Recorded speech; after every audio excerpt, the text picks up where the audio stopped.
Coming home. Mashyach. Messiah. 7. I will return. To restore my people. Since God thought it was worth revealing, it is worth restating. Repetition is how we learn and retain information. Yahowah's testimony speaks more repetitively concerning David than anyone else. Daud's own recounting of his relationship with God, along with disclosures about his life from prophets like Shamuel, Yirmiah, and Zechariah, reveals that Yahowah sought to make their relationship the centerpiece of his revelation to mankind. In recognition of this reality, let's continue to assess what Yahowah revealed regarding Daud, Yehudah, and Yisrael in the days before, during, and after his return.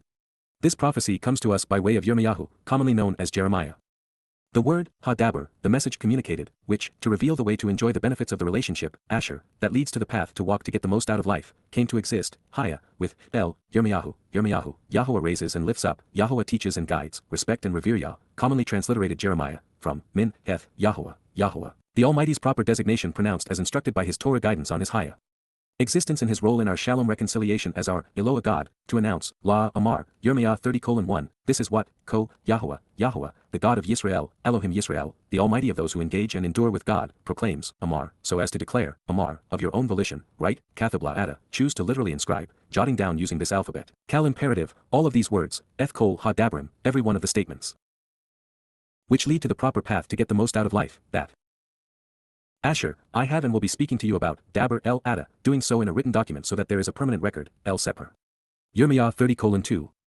Daber was scribed 3 times, as was Amar, and Yahowah's name was written twice, as added emphasis that these are the words literally spoken by Yahowah. Asher appears 2 times confirming that what Yahowah communicated expressly through Yirmiyahu is his desire to reveal to us the correct path we need to walk to receive the benefits of the relationship. Further, Yahowah is developing his affinity for Yisrael, something we'd be wise to accept if we want to be part of it. Also, Haya serves as the foundation of Yahowah's name and denotes his existence.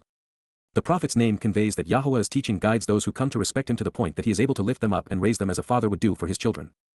With the inclusion of the volitional mood, we discover that Yirmiyahu was acting on his own free will as a willing co-worker and associate and not as a passive implement or obedient servant.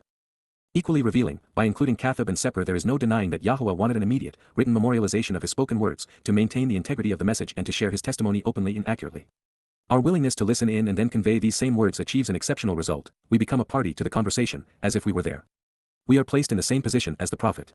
Because the prophets transcribe the spoken words of Yahowah into the written word of God, everyone has unencumbered access to the truth.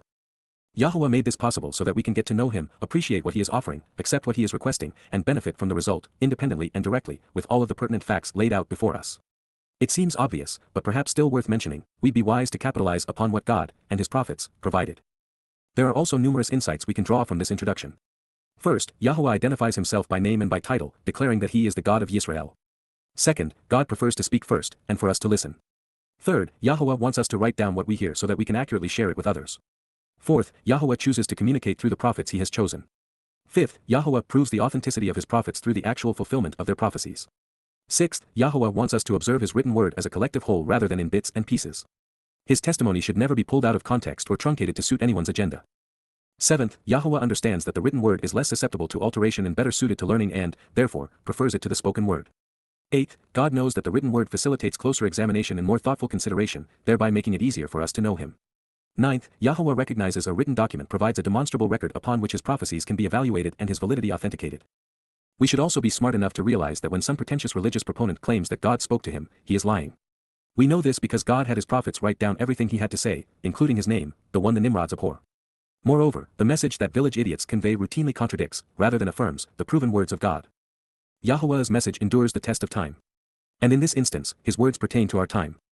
Indeed, this is reliable and important. Please pay attention, Hina, be alert because, a time is coming, Yaumim Bao, days are approaching, prophetically reveals, Naam, declares and announces long before it occurs, Yahowah, God's proper designation pronounced as instructed by his Torah, guidance on his haya, existence and his role in our shalom, reconciliation as our, Eloah, God, when I will return to restore, Washub, when I will come back to bring back. The property and possessions taken during the captivity, Shabuth, the assets and fortunes stolen during the imprisonment, of my people, and any, of my family, Yisrael individuals who engage and endure with God, Yisrael, and, in addition to, along with, Yehudah beloved of Yehudah, declares, Amar, says, Yahowah, God's name transliterated as directed by his Torah, instructions on his haya, existence and his role in our shalom, reconciliation.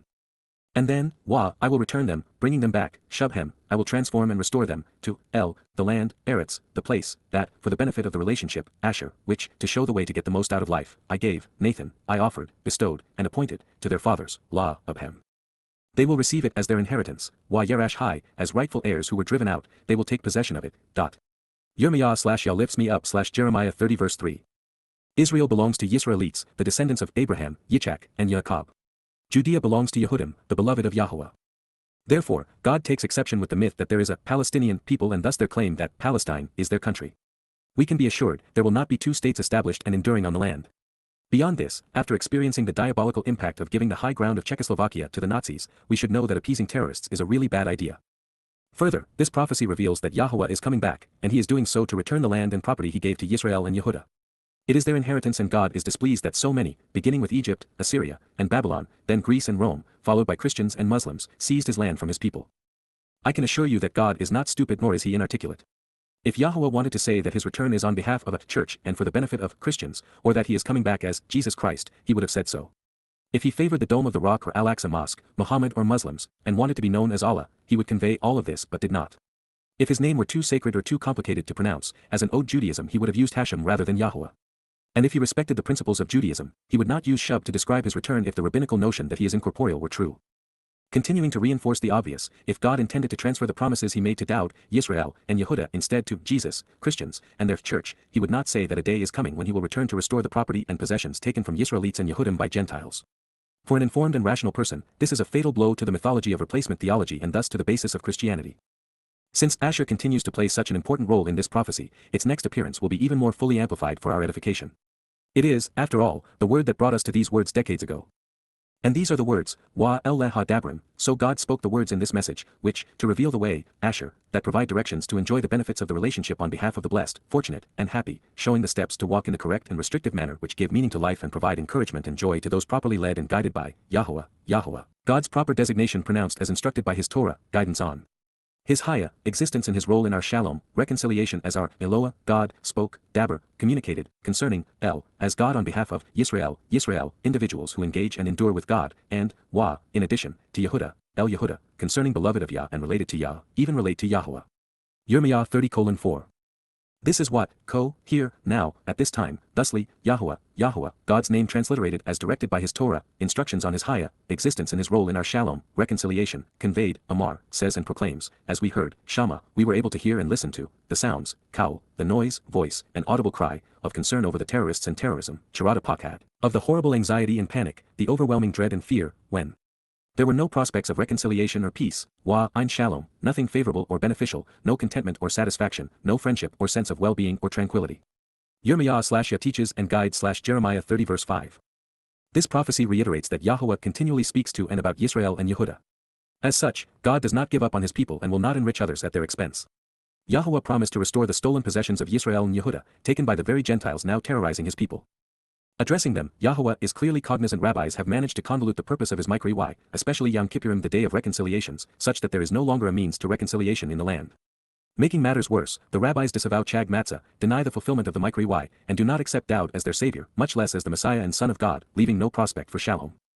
Considering what follows, a word of caution is due. This is directed at Yisraelites and Yehudim, going about their lives just as others have done throughout the centuries.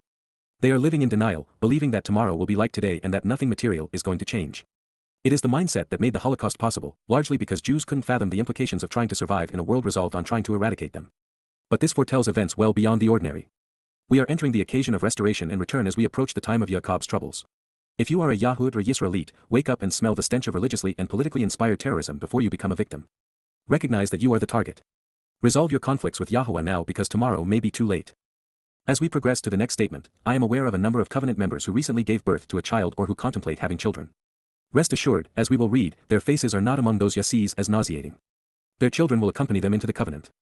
Our Heavenly Father guarantees this, in fact, he could not do otherwise. That said, Yahowah is not calling it inappropriate for women to bear children immediately prior to, or during the time of Israel's tribulation. It is, instead, God mocking the feminization and pacifism of the Herdim, and their penchant for procreating like rabbits. It is also about the LGBTQ2SAA+ community which has become so prevalent, popular, and vocal in Israel while promoting gender angst and confusion. Please, it is my desire that, you should want to ask, Sha'al, you should choose to inquire so as to learn, Cal imperative, such that you choose to perceive, under the auspices of free will, you may want to see, Cal imperative, if it is possible, whether, that a young man, Zakar, a knowledgeable male who remembers, can actually give birth, Yalad, can realistically have a child or can cause a baby to be born, Cal participle. Why then, Medoa, what is the reason and on what account, do I see, do I observe, Cal perfect first person singular, every male with the strength to prevail, Kol Jeber, all fully functioning men, especially those who are proud of themselves, with his hands on his stomach or genitals, Yadhu al Kalitzim who, with hands on his waist or loins, as if a woman in labor, Ka ha Yalad, like a woman giving birth. Furthermore, every one of their faces, Kol Pana, is overwhelmingly and disturbingly, turning, Hafak, looking overwhelmed and transformed in a disturbing way, appearing distressed, Nifel perfect third person masculine plural, pale and nauseated, La Yerikaun, a deathly pallor as if covered in fungus in a basal response to fear, sickly yellow and greenish from a loss of blood to the face. Yirmiyah/Yah lifts me up Jeremiah 30 verse 6. With 40% of Israelis currently protesting in favor of gender and sexual ambiguity and inclusiveness, with the notable exclusion of heterosexuals, and another 40% good for nothing but breeding, God is revealing that the majority of his people have a disgusting pallor as if their faces are covered in a nauseating fungus. What's more, God is implying that the Haredi have their hands on their penis, as it is the only weapon they are willing to wield. And the progressives have their hands on their hips, undecided about which way to swing. Both have lost sight of the value of men and women working together as partners to raise a family. By a considerable majority, the youth in Israel have forgotten why men should be masculine and women feminine, equal but wonderfully different in their contributions to conceiving, nurturing, and supporting children. Their understanding and participation in the covenant are, thereby, handicapped, precluding them from obtaining the proper perspective. And as we have noted, confusion does not lead to knowing or to Yah. Based upon his rhetoric, Yahuwah is not bothered by human sexuality so long as it is neither perverted, abusive, nor life-defining. Based upon this prophetic assessment, it's obvious that he is not amused by those who promote their sexual orientation as a source of pride, as if identifying with some aspect of the Kip 2SAA plus makes them more enlightened and somehow superior. And he is not pleased with the death cult of the Haredi, whereby millions of boys and girls are born into a life of social and religious indoctrination and subjugation, leading to a condescending and unthinking existence. With respect to our social practices, God is opposed to rape, incest, pedophilia, bestiality, and non-consensual hostility. Therefore, I would encourage readers to look closely at what Israel has become and then view this prophecy regarding the last days from that perspective. If we were to misinterpret these words to infer that men shouldn't be fathering children at this time, it would pose an interesting question. Why is the human population of this planet exploding while its health is imploding? Why are so many fixated on their sexuality, stimulating their bodies instead of their minds? Please pay attention to this important announcement. Alas, Howie, this warning, truthfully, KY, indeed, that day and this time, Hayam Hahu, this period, will be so extraordinary and unusual, Gadol, will be so uncommon and important, surprising and astonishing, beyond compare, that there has never been anything similar to it, Min, I'm Camohu, that it stands apart because there has been nothing remotely like this. It is the time of Yaakov's troubling confinement and adversity, Tzarahu La Yaakov, it is the period of Yisrael's anguish and distress, of Jacob's tribulation when Israel will be narrowed, reduced in size, and oppressed in dire straits by vicious foes. And yet from it, Min, out of it, he, Yaakov representing Yisrael, shall be liberated and saved, Yasha, will be delivered and rescued, and experience salvation, Nifel imperfect. Yirmiyah/respect Yah/Jeremiah 30 verse 7. Unlike man's fairy tales which typically begin well and end poorly, with Yahuwah, the beginning was as glorious as will be the ensuing conclusion. The most horrific days humankind will ever endure are fast approaching, with the full effect of man's rage unleashed over the next 10 years. In particular, life beginning in 2026 and continuing through 2033, will be unsustainable and unbearable, particularly for Jews. And yet, this story has a happy ending. Out of the time of Yaakov's troubles, Yahuwah will liberate and spare Yisrael and Yehudim. Before we move on, God provides 4 vital lessons he does not want you to miss. First, the prophecy addresses Yaakov equals Israel and, thus, Yisraelites and Yehudim. We are, therefore, approaching the time of Israel's troubling confinement and adversity. While the world at large will suffer from debilitating wars, virulent pandemics, deadly famines, catastrophic depressions, hyperinflation, political upheaval, ruthless terrorism, widespread indoctrination and propaganda, the curtailment of liberty, debilitating conspiracies, energy shortages, and unimaginable natural disasters, these are not God's concerns. He remains focused upon and interested in his people, and they are going to have a rough time of it. Should Christians, Muslims, Hindus, communists, and progressives annihilate themselves, it saves God the trouble. And while that may sound harsh, it is realistic. Soon, there will only be a remnant of Yisraelites remaining to greet Yahuwah upon his return. Based upon Yahuwah's prior commentary, I'd be surprised if more than 1 in a million Gawis survive to see Yahuwah's arrival.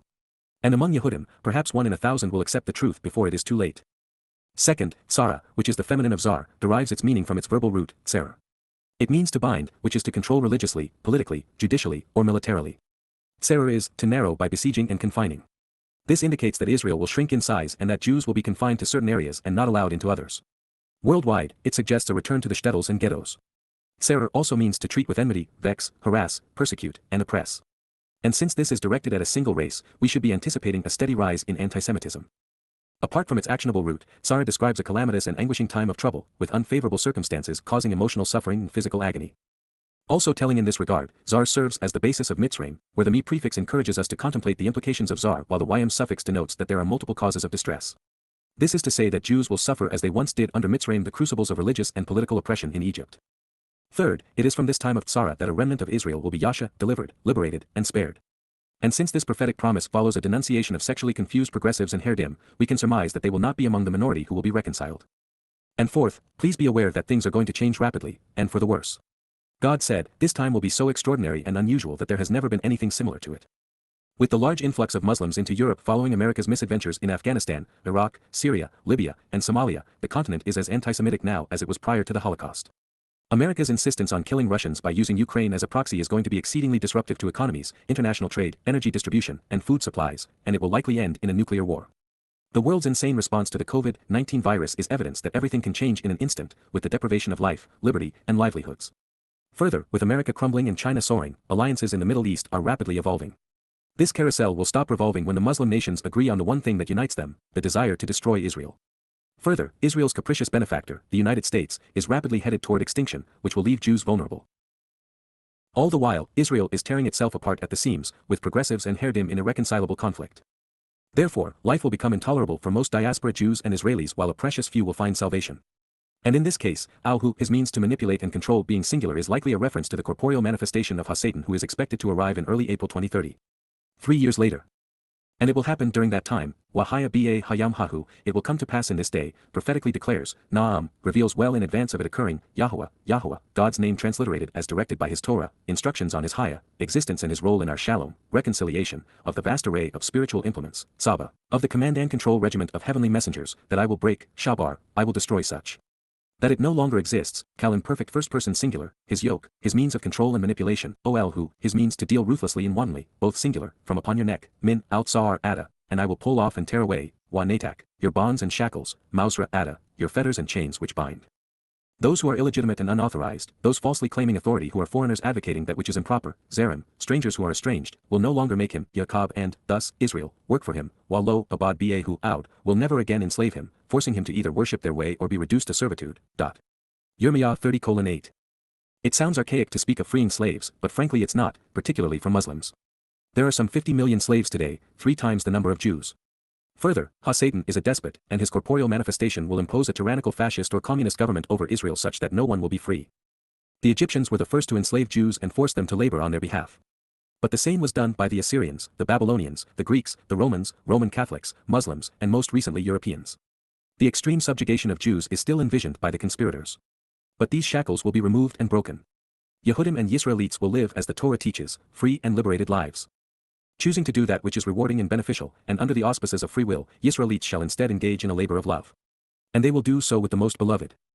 Instead, they will work with, Abad, they will productively labor alongside, Yahowah, God's proper designation pronounced as instructed by his Torah, guidance on his YAHOWAH, existence on our Shalom, reconciliation, their God, Elohim, and with Daud, Daud, alongside the beloved, more commonly known as David, their king and counselor, Melech their sovereign and advisor, whom, to reveal the way to the benefits of the relationship, Asher, I will raise up and establish for them, Kyum Lahem, I will fulfill and validate my oath to affirm, taking a stand to empower for them, restoring them, Hyphal imperfect. Yirmiyah/Yah lifts me up /Jeremiah 30:9. Since I value work, I'm always pleased to find an affirmation that we will be employed by Yahowah during the millennial Shabat and beyond. Although, that isn't the most revealing aspect of this declaration. We will also be working with Daud. So, how is it that Jews are unaware of the Messiah's name and Christians believe Jesus is returning? Are they illiterate, ignorant, or pig-headed? Yisrael and Yehudah will return and embrace the reason they were chosen, which is to work with Yahowah for the betterment of all mankind. And they will do so with the man Yahowah chose to lead and advise them, his beloved son, David. Yahowah referred to Daud as his Ebed, co-worker, more often than anyone else, perhaps more than all others combined, for a reason. So, it is fitting here that having finally chosen to work with Yehudim and Yisraelites are following Daud's example. I know that I'm beating a dead false prophet, but nonetheless, it must be acknowledged that Shaul Paul lied when he claimed that David had served his purpose in his time and was no longer relevant. When a person's testimony is in direct conflict with God's word, they are wrong. And then, Jacob, the one who firmly embeds himself, serving as a synonym for Yisrael, my co-worker, Ebed Eni, my associate who works with me, you will have nothing to fear, Ada, Al-Yar, no reason to be intimidated or frightened, Yahowah, God's name transliterated as directed by his Torah, instructions on his YAHOWAH, existence and his role in our Shalom, reconciliation, reveals well in advance of it occurring, Naam, prophetically declares. Nor will you be dismayed, al-Chathath, nor will you be discouraged or destroyed, neither abolished nor confused, Yisrael, individuals who engage and endure with God, because, behold, ky Hina, for the reason that if you pay attention, I will save you, delivering you, Eni Yasha, Ada, I will orchestrate and enable your rescue, liberating you, while providing you with protection and salvation. Hyphal participle masculine singular, from being distant and alienated, min. Rachok, from becoming separated long ago in a previous period of time, along with your offspring, Zerah, your descendants and seed, as well as that which you have sown, by exiting the land, min Eretz, being withdrawn from the place of their exile and captivity, Shabihem, where they were controlled and oppressed, even taken captive. And Yaakov, the one who firmly embeds himself, serving as a synonym for Yisrael, will change and return, Shub, will turn around and come back, recovered and restored, Kal perfect, and be at peace and put at ease, Washakat Washan, find himself in a satisfying situation and favorable circumstance, Kal perfect, with no one troubling him, Ein Charad, without a concern, Hyphal participle. Yirmiyah/respect Yah/Jeremiah 30 verse 10. In context, being at peace with our minds at rest, does not infer inactivity. There is a lot to be achieved when working with Yah. We will continue to be productive throughout time. Also relevant, Yahowah has now reiterated 3 times that he, working through and with Daud, will liberate and save Yisrael and Yehudah. This serves to reinforce the value of the covenant, which is a family affair. All of those who have and continue to claim that God is with them are in for a rude awakening. Yahowah is the God of Yisrael and does not want us to forget it. For I am with you, Yada Eni, prophetically declares, Naam, Yahowah, to liberate and save you, La Yasha Ada, to provide freedom and salvation, deliverance and prosperity for you. Indeed, I will engage and act, Asa, I will do what is necessary, to bring an end to, Kala, I will without fail bring to a conclusion, completely vanquishing, all of the Gentile nations and institutions, Ba Kol Hagawim, all of the foreign countries, entities, and each of the pagan peoples of conflicting cultures who are brought together by religion or politics, among whom I have scattered and dispersed you, Asher Putz Ada, by name and reputation, Sham, thereby renown. You will be the exception because, Ada, yet instead with you, I will not act in such a way, Lo, Asa, I will not cause you to fail or perish, Kala, I will not facilitate your conclusion or your demise, you will not be annihilated or destroyed. Instead, I will instruct you, Yasar Ada, I will enable you to be correct, teaching you and thereby strengthening you, in the means to execute good judgment regarding the means to resolve disputes, La Hamishpat, in how to be judgmental, on how to be discerning and discriminating such that you can make good decisions, from to ponder and ask questions about Shapat, being judgmental, making sound decisions, resolving controversies, and being just, such that you are found innocent and are not punished, Wanaka, so that you are pardoned and forgiven, seen as clean and pure, purged of imperfections and exempt from punishment and free from all obligations. I will not banish you or leave you destitute, Lo, Naka Ada, I will see to it that you are never again forced to live elsewhere or lack for anything you may need, Peel imperfect energic non jussive, Yah is enthusiastically acting upon Yisrael such that they receive these ongoing and enduring benefits, and is celebrating, using a third-person expression of volition akin to, let this be so, Yirmiyah/Yah teaches and guides/Jeremiah 30 verse 11. Just as our love is neither real nor relevant when we fail to vehemently oppose those who seek to harm our children, Yahowah is now making the same distinction. To be a loving, supportive, and protective father, he must act out against those who have abused his family over the millennia. As a result, God will bring an end to every antagonistic Gentile nation and institution on earth. There will be no United States, no People's Republic of China, no European Union, no Russian Federation, no Roman Catholic Church, no Christianity, and no Islam. Their mistaken beliefs led them away from God. For them, tomorrow's news brought an unpleasant and unexpected outcome.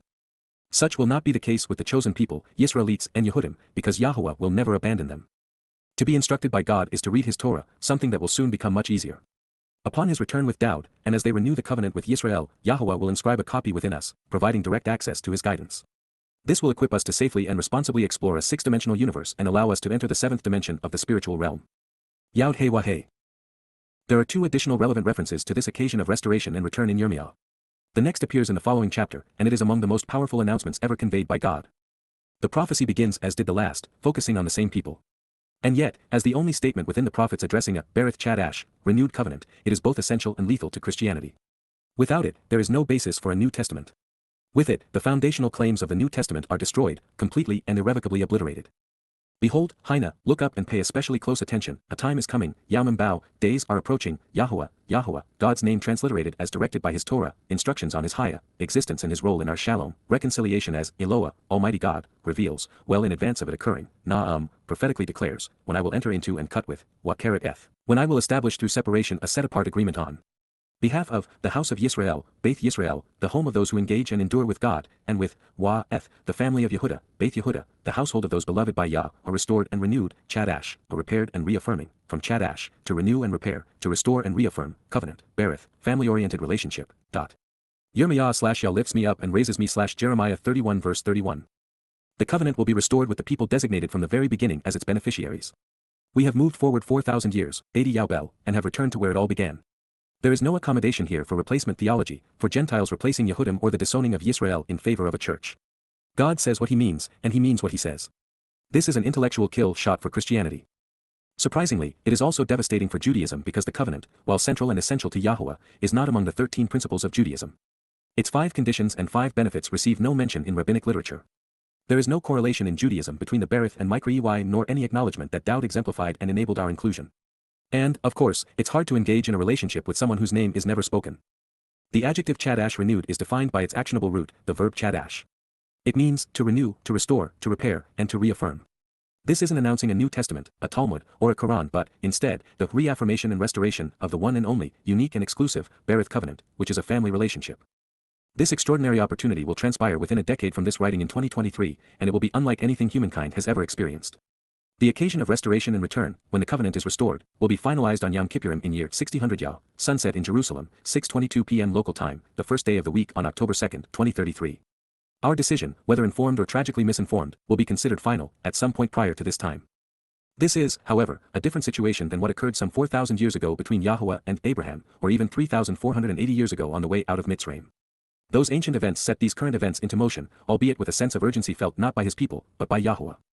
It will differ somewhat from, it won't be exactly like, the covenant, ha-berith, the family-oriented relationship agreement, which, to reveal the way to the benefits of the relationship, asher, that provide directions showing the steps to walk in the correct and restrictive manner which give meaning to life and provide encouragement and joy to those properly led and guided, I entered into, I established by setting apart when I cut, with their fathers, Abhem, on the day, Ba during the time, I firmly took them by the hand, and with overwhelming intent, overpowered the situation, Chazak any Ba Yad, I showed an intense resolve and was inflexible in my influence over them, even overriding them at times due to the urgent need for them to prevail, to bring them out, La Yatza, Min, to draw them out and bring them close, descending and extending myself to serve by removing them from, of the realm of the crucibles of oppression in Egypt, Eretz Mitzrayim. The place of subjugation associated with religious coercion and political tyranny, the land of military domination and economic cruelty, from a compound of to question and zar, troubling and adversarial situations. It is important to appreciate the implications of Chazak, especially as it relates to the contrast between these past and future events. There was an urgency then to liberate a reluctant audience. The enslaved Yisraelites knew little of YAHOWAH and nothing of his Torah or covenant. They were introduced to Pesach and Matzah but were unaware of their full implications. To get their attention and bring them home, YAHOWAH overpowered the situation and intervened with overwhelming conviction. Otherwise, he could not overcome their reluctance to achieve his intent to honor the promises he made to Abraham, Yitzchak, and Jacob regarding the covenant. By contrast, on Yom Kippurim, the day of reconciliations, YAHOWAH's children are here because they sought out, examined, and came to understand the terms and conditions now readily available to all mankind regarding YAHOWAH's covenant agreement. Their understanding of the roles played by the Father and Son allowed them to come home, not by the overwhelming intent of Yah, but of their own free will. They have chosen to come home by engaging in the covenant and attending the Micro-EY. They did not come kicking and screaming, but of their own free will. This time, rather than leaving Mitzrayim, they disassociated themselves from the modern political, religious, and geographic manifestations of Babylon. They are no longer confounded or confused. And they are not estranged. And yet by contrast, in the days which followed the first Exodus and for a long time thereafter, relationally, they broke, Asher Hem Perar Eth, they sought to nullify that relationship by thwarting its intent and by disassociating from the correct path, thereby revoking the benefits of, my covenant, Berith any, my family-oriented relationship agreement, although we were married, Wa Anaki Baal Ba Hem, even though we were conceived to be husband and wife, even leader and follower, YAHOWAH, God's name transliterated as directed by his Torah, instructions on his Hayah. Existence and his role in our Shalom, reconciliation, reveals through this prophet, Na'am, prophetically declares. Yirmiyah/respect and revere Yah/Jeremiah 31 verse 32. The covenant is reciprocal, and that's why it's called a relationship agreement. God consistently honors his commitments and will continue to do so, which is the reason for restoring his relationship with his people. However, with mankind, that has not been the case. It's been a rocky road, beginning with Abraham, Yitzchak, and Jacob, and it went steadily downhill from there. And now in the wake of rabbinic Judaism, 4 of the 5 conditions of the covenant are routinely nullified and revoked. Christians are 0 for 5. And Muslims and progressives don't even know there is one. The problem continues to be ignorance and avoidance of the Torah. Without it, there is no access to the covenant. With it, Jews are in breach. Jeremiah's statement, however, does not apply to anyone other than Yisrael and Yehudah, because they alone, Perar, broke the Berith. Christians were never part of it. For this reason, because of this, yes, indeed, truthfully, and instead, this is, Zoth, specifically, the covenant, ha-berith, the family-oriented relationship agreement, which, to enjoy the benefits of the relationship, asher, to lead to the correct path to walk to get the most out of life, I will cut, I will create through separation, making and establishing, with, death, alongside and on behalf of, the house of Yisrael, Beit Yisrael, the home of those who engage and endure with God. After that, Char Hahem, in the latter days, prophetically declares, Na'am, announces in advance of it occurring, YAHOWAH, God's personal name pronounced as guided by his Torah, instructions on his Hayah, existence for our Shalom, reconciliation as our Eloah, God. I will provide, placing, Nathan, I will give and ascribe, producing, offering, and bestowing, my Torah guidance, Towrah with my teaching, instructions, and directions, within them, Karabhem, inside of them, such that it is part of their inner person, part of their thought process, affecting their conscience, and animating their lives. And integrated into their ability to make decisions, Lebhem, and upon their inclinations and disposition, their character and thinking, their hearts and minds, I will write it, Kathab Hai, I will inscribe and engrave it. I will be, Wahaya, I will exist as, their God, Lahem La Elohim, drawing near them and approaching them as a ram shepherding his sheep. And they shall be my family, Wahem Haya La Eni La Am, and they will always exist near me as my people. Yirmiyah/Yah teaches and guides Jeremiah 31 verse 33. Yehuda is not mentioned because Yisrael is now reunited and Yehuda is part of the collective whole. And while the restoration of Yisrael at the conclusion of this time of return and renewal is telling, that small manna compared to what follows. Up to this point, Yahowah's Torah was available to us but not integrated into us. We have the option to take it or leave it, to observe it and reflect upon it. And even for those of us who devote our lives to understanding it and sharing it, we barely scratch the surface of what can be known and understood. Further, there is an enormous difference between reading the Torah in Hebrew while contemplating its intent in English in a world polluted by religion, versus having it integrated into our core nature, while becoming fluent in Hebrew within Yah's perfect embrace. While you may want the Torah integrated now rather than later, it wouldn't be appropriate. Yah is not going to supplant our free will by imposing his will on us. This is our time to choose while we have the opportunity to respond to Yahuwah's calling. It is also a time of discovery, where we can capitalize upon what we have been given to embark on the adventure of a lifetime. Today, we have the opportunity to work with God to do something that will endure the test of time. We can encourage others to closely examine and carefully consider Yahuwah's Torah such that they receive the covenant's benefits. We can contribute to the size and quality of God's family while Yahuwah enhances our lives. And that is what this is all about. For us to be Yahuwah's children, for us to function as a family, we need to be more like our Father. The integration of the Torah will go a long way toward accomplishing this. On this day in 2023, and every day for 22 years, we have done our utmost to encourage all who are interested, especially Yisrael and Yehuda, to Yada Yahowah to choose of their own accord to become familiar with, come to know and understand Yahuwah. It continues to be a labor of love, and the most rewarding opportunity of our lives. We do so by translating Yahuwah's Torah instructions while contemplating the implications of his guidance. Our mission will soon be obsolete, and we will be retired. Once Yahuwah's family returns to the fold, and Yahuwah writes a copy of his Torah within our consciousness, integrating his teaching into our lives, the entire family will come to realize what we discovered, and more, far more than we could possibly understand at this moment. For us, a time of celebration awaits, not only because Yahuwah will honor our devotion to Yada, knowing to call Yisrael and Yehuda home, but also because our lives will be similarly enriched and enlightened on this day. No longer shall anyone impart information or teach, while lo, lamet out, no one will continue to instruct or encourage, peel imperfect. The recipients of this instruction will be influenced by the continuous teaching with ongoing consequences, individuals in association with an outspoken world, YSHFREA, who, their companions, friends, and errant countrymen among humankind, each of his troublesome neighbors or his loudmouthed associates in an attempt to reason with them, or, other. Individuals according to brotherly kinship, YSHFACH who, with regard to blood relatives and closely associated individuals such as family members, and in this context, Yisrael and Yehuda, so as to say, La, Amar, approaching to declare. Choose of your own accord to know Yahuwah, Yada Yahowah, decide to recognize and acknowledge Yah, and show some desire to become familiar with and understand Yahuwah, Cal imperative, because, KY, truthfully and by contrast, at this time, everyone will know me, Kol Hem Yada, Any, all of them, without exception, will actually be aware of and genuinely acknowledge me, and they will continually recognize and literally understand me, Cal imperfect, from the youngest, Lamin Katan Hem. Regarding the approach of the most recent arrival among them, and up to the enduring witness of most important and oldest, Ad Gadalhem, including those of the longest duration, the earliest arrivals whose eternal testimony remains the most significant, those who arrived a long time ago, prophetically reveals, Naam, announces in advance of it occurring, Yahowah, God's personal name pronounced as guided by his Torah, instructions on his Haya, existence for our Shalom. Reconciliation as our Eloah, God. Yirmiyah/Yah lifts me up and raises me Jeremiah 31 verse 34. Many of the fortunate souls experiencing this marvelous moment in time will be spiritual infants, those recent respondents to Yahuwah's call to restoration and return, arriving toward the conclusion of the time of Jacob's troubles. And yet, with Yahuwah's Torah guidance scribed within them, they will recognize and acknowledge their Father. They will be welcomed by Yahuwah's prophets, those whose eternal testimony made this day possible. If I am wrong, I'll gladly admit it during this celebration, but I think that this Torah teaching and guidance would have been written in lowercase if such a concept existed in Hebrew. This is because the existing Torah, from Beres YTH through Dabrim, contains painful remembrances of disappointing choices which will no longer be germane.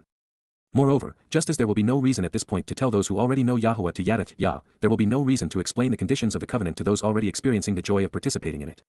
As spiritual beings in heaven, we will no longer need to know how to get there but instead how to act once there. We will require guidance on how to explore the universe without doing damage to it or ourselves. And for that, we will need a far more advanced edition of Yahuwah's Torah, instructions and guidance. YAHOWAH. I can't help but revel in how the juxtaposition of the prophets with the Psalms has become so insightful and revealing, indeed, so reassuring and reaffirming. It is as if Daud and Yirmiyah were meant to be together. They are like lamb and wine. As it should be, Yahowah's return with Dowd will be the single most important day in human history, since creation, really. This pronouncement begins as have the others, with Yahowah drawing our attention to what will occur. Behold, Hina, pay attention and look up, days are coming, Yamim Bao, a time is approaching, prophetically reveals, Naam, announces in advance of it occurring, Yahowah, Yahowah, God's one and only name pronounced as guided by his Torah, instructions on his Haya, existence for our Shalom, reconciliation as our, Eloah, God, when, I will take a stand to establish, thereby fulfilling, Kyum. I will come on to the scene to accomplish and confirm, validating by bringing to a successful conclusion, the beneficial account, Daber Hataub, the good word, desirable matter, and generous promise, which, to show the way to the relationship, Asher, which, to reveal the proper path to get the most out of life, I spoke to, Daber El, I communicated as Almighty God on behalf of, the house of Yisrael, Beit Yisrael, the home of those who engage and endure with God, and with, YF, the family of Yehuda, Beit Yehuda, the household of those beloved by Yah. Yirmiyah/Yah lifts me up and raises me /Jeremiah 33 verse 14. Based upon this announcement, as these days approach, we should be looking forward to Yahowah fulfilling his promises. These will include, restoring his relationship with Yisrael and Yehuda, bringing these very same people home to their land, returning to greet them, bringing Dowd with him to guide and protect them, restoring what was taken away from them, transforming the earth into the conditions enjoyed in the garden, enriching and extending his people's lives, and at the same time, ridding the world of their enemies. He will do all of these things and more, including integrating his Torah guidance into our very nature. This speaks of honoring several promises. In those days, Ba ha-yamim ha-hem, and during that time, Wah-eth ha-hai, for Dowd, La Dowd, on behalf of the approach of the beloved and for David, as the rightful branch, Tzemach Tzaddik, as the correct means to live and grow, the valid means to become upright, prosperous, innocent, and vindicated, I will support abundant growth, Samach, I will cause profuse and plentiful fruit from the source, increasing the capacity in the ability to support life, bringing this to fruition and to a successful completion. He will act upon and engage in, Asa, he will profit from, expending considerable energy to bring about and promote, Cal perfect, the means to make sound decisions and justly resolve disputes, Mishpat, judgment, being judgmental while making informed and reasoned decisions, while also providing sentencing, from to ponder and Shapat, to decide, in addition to, being right, Tzedakah, being correct, upright, and vindicated, in the land, Ba ha-eretz. Yirmiyah/respect and revere Yah/Jeremiah 33 verse 15. The Tzemach Tzaddik rightful branch is Dowd. He is connected and correct when it comes to God, and as such, if we want to be right, even grafted onto that same branch, we ought to consider what he said and did on our behalf. God chose Dowd David to be his son, king and Messiah, the branch and shepherd, and is returning with him for a reason, one the world has either ignored, rejected, or misplaced. In this statement, we are reminded that Dowd, having engaged in the Mishpat, means to make sound decisions and justly resolve disputes, gained a complete understanding to be validated as totally correct. Moreover, Yahowah is going to deploy Dowd as judge and jury. While there are some variances, much of what comes before and follows echoes what we read earlier in Yirmiyah 23. The embellishments include supporting abundant growth due to the favorable conditions experienced in Jerusalem. In those days, Ba ha-yam ha-hem, at that time, Yehuda, Yahowah is beloved and those who are related to Yah, will be liberated and saved, Yasha, will become victorious and free, delivered from harm's way and rescued, experiencing salvation. And, Yerushalayim, the source from which teaching and guidance regarding reconciliation flow, will dwell, Shakan, will abide and remain, living, confidently and securely, Labatach, safely as a result of their trust. And, this is the designation, Zeh Shem, this can be regarded as his name and reputation, by which to show the way to the benefits of the relationship, Asher, to lead along the proper path to get the most out of life, he will be called, Kara Lahu, he will be invited and summoned, designated and welcomed, his name read and recited, and by which he will be met, Kal and perfect, Yahowah makes us right, Yahowah Tzedek Anaknu, Yahowah was honest with us because Yahowah vindicates those of us who are correct. Yirmiyah/Yah teaches and guides/Jeremiah 33 verse 16. While there is no mistaking the fact that Dowd took the initiative to know God, the understanding he gained along the way was provided by Yahowah, either through his word or spirit. It was Yahowah who made it possible for Dowd to be vindicated and correct, so that through him we could enjoy the same result. For this reason. For thus says, Ky Amar, indeed, this is what is affirmed by Yahowah, God's one and only name pronounced as guided by his Torah, instructions on his Haya, existence for our Shalom, reconciliation as our Eloah, God, Dowd, the beloved, commonly called, David, shall never be cut off, cease to exist, or fail, will never be cast down or diminished, banished or eliminated, as the person, as the individual and man, to inhabit, Yashab, to sit. And dwell upon, established on, the most honorable seat, Kais, the throne, the place of leadership and authority, of the house of Yisrael, Beit Yisrael, the home of those who engage and endure with God. Yirmiyah/Yah lifts me up and raises me /Jeremiah 33 verse 17. From Yahowah's perspective, Dowd is the best of us. And since Dowd was not the best behaved individual who ever lived, we do well to consider the criteria Yahowah uses to evaluate people.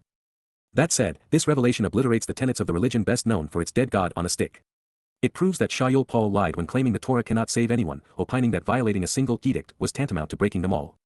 Clearly, Daud was Torah observant, engaged in and fulfilled the YYV, participated in and enabled the Berith, and was tzaddik with Yah, prompting God to say these things about him. We can also confidently conclude that the promises YAHOWAH made expressly to Daud belong to no other, because their actual fulfillment occurred on this day. YAHOWAH's unequivocal and irrefutable proclamation affirms that Daud will return as our eternal king to sit on his eternal throne next to his father. Moreover, the seat of honor is in Yisrael, not in Rome, nor is it the seat of St. Peter. There is no mention of Gentiles, Christians, Christ, or a church for a reason, and that is because they are not part of YAHOWAH's plan and are not included among his people. Not long ago we also learned that these Gentile institutions will be annihilated. While this is what we came to affirm, what follows is too intriguing to forego. God's next statement is a crushing blow to the aspirations and claims of rabbinic Judaism. Long ago, power-hungry men pushed the thresholds of free will to the point of democratic control over God's intent. Led by Rabbi Akiba, they claimed that because there were many of them and only one God they could outvote Hashem, even on matters prescribed in the Torah. So, they conjured up some replacement theology of their own. These self-serving and egotistical clerics claimed that all of the instructions, rights, privileges, benefits, and promises afforded the Loi in their exclusive role as priests on behalf of God and his people now belonged to them but, of course, without any of the Torah's restrictions or requirements. After outvoting YAHOWAH, they discredited the Loi Levitical priesthood and severed their established connection to the Torah. They usurped the role of the priesthood, exalting themselves to satiate their avarice at the expense of the people. It is one of many aspects of rabbinic Judaism, which is the only surviving sect of the religion, that makes a mockery of Jewish claims to be Torah observant. As we have noted to the detriment of Christians, and now to discredit religious Jews, YAHOWAH means what he says. The Torah will be eternally integrated into the lives of his people, they will live eternally as part of the covenant family, Daud will always lead Yah's sheep, and the Loi will continually serve God as originally intended, and for our benefit. And also, the Loi, Walaha Loi, then, accordingly, those who attend to and join together, commonly called Levite, priests, Ha-Kohen, ministers and advisors, shall not be diminished or eliminated, and never be without, will not be cut off or cease to exist, they will not be banished or failed by lacking, an individual, a person, to approach my presence, min lapana any, for reason of drawing near my appearance, by offering that which uplifts, ala ola, by lifting up that which ascends, transforming a physical entity into light, qatar, morphing matter into energy through combustion to join together and enclose, thereby engaging in an offering to approach, converting and adapting by burning something savory, with the roasting producing a smoky aroma in the form of incense, even to fumigate to eliminate pests, as a present bestowed and offered without compensation, mincha. As a gift which is allocated and allotted freely, from a root meaning to bestow and apportion. While also, engaging in and acting upon, asa, performing and carrying out, the sacrificial offerings, zibak, communion and harmonious relations through feasts by preparing meat for consumption, all days and, thus, continually throughout time, kol hayamim, every day, Yirmiyah/Yah lifts me up and raises me Jeremiah 33 verse 18. The purpose of the YYV invitations to be called out and meet with God was always meant to prepare the children of the covenant to enter their heavenly Father's presence. The Loi carried out their prescribed responsibility of assuring that each step along the way to approach God was accomplished and understood within the context of the Torah's guidance. As a result, when presented and observed correctly, the beneficiaries of the YYV are transformed and liberated from material beings stuck in 3 dimensions to 7-dimensional energy-based individuals akin to light. This empowers us such that we can appear before and properly relate to YAHOWAH.